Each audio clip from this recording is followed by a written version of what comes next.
There's two things we've gone for. It's either an amendment to the Theft Act to include a separate definition for domestic pets, which is a fairly simple process, and I think that's the favoured way forward, or we want an amendment to the Animal Welfare Act, which they're looking at now and preparing, which is something they could probably slip in to have pet theft as a specific crime in its own right. They always say there's a 7-year sentence waiting for these people, but I can actually show you on my board here, we've got two pugs, Betty and Arthur.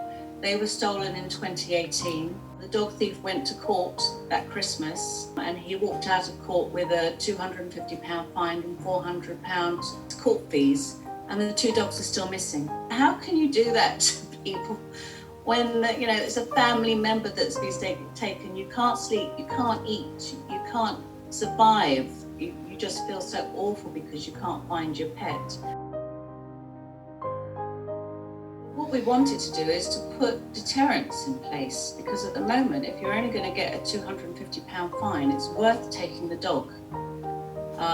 So if you've got deterrents and you know that you're going to go to jail for 2 years if you get caught, I think it's something to think about. These people will think about that. I think there was a similar case with metals a couple of years back, when there was a lot of lead and metals being taken. They quickly passed through a law. There were serious consequences if you stole metals, and it stopped. So it works. We just need to get the deterrents in place to stop pet theft.